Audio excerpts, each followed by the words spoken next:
Welcome to Shine That Divine with Kathy Wolfskill. Any likes, comments, and or shares you give are much appreciated. You know when you get the same message multiple times in short order?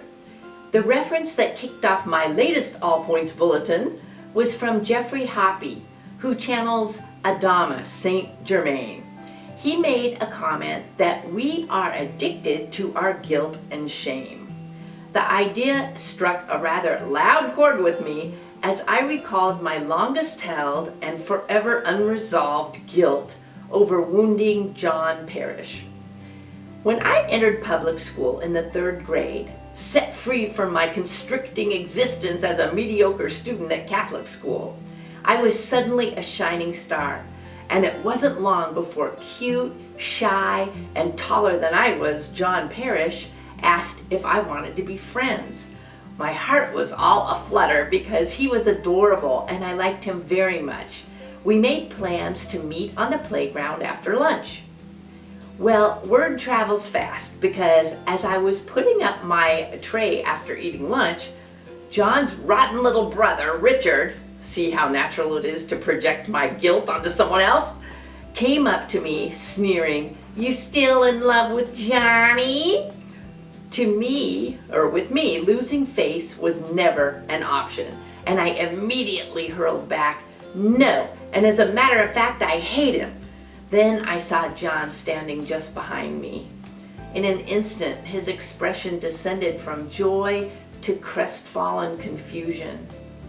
Upon exiting to the playground, I hung out with my friends while surreptitiously watching John sitting by himself on a bench with his head in his hand. Oh my gosh, I was the worst cowardly betrayer. But admitting any wrongdoing or weakness never entered my mind.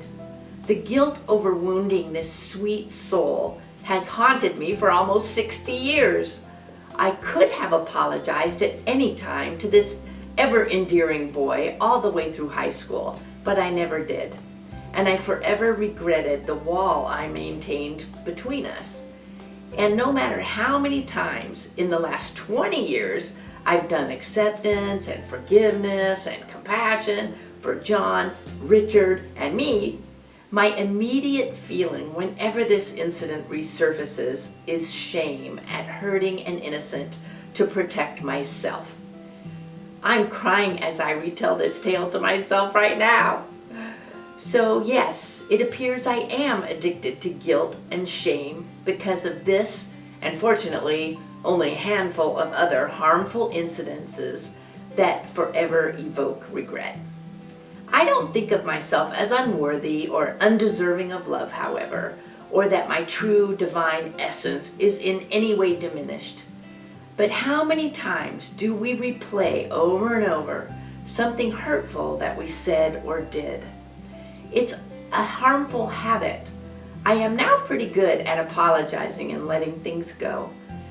So I guess I did learn from that painful lesson so long ago.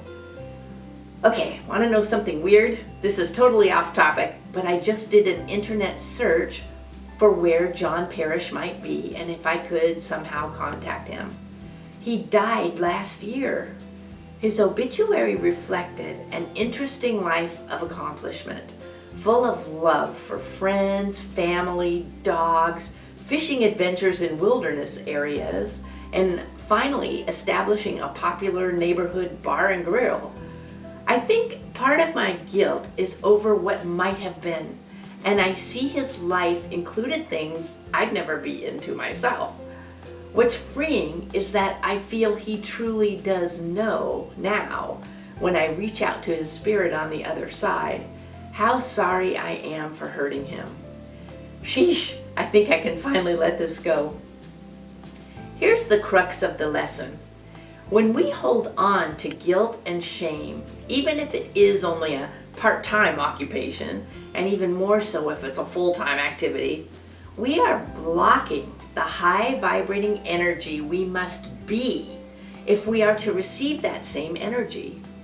That's the energy that allows us to live and create from the upper plane, above the mainstream world that is bathed in fear.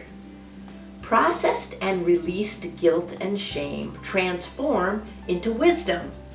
All unasked for and unwanted events can be used if we keep a positive intent.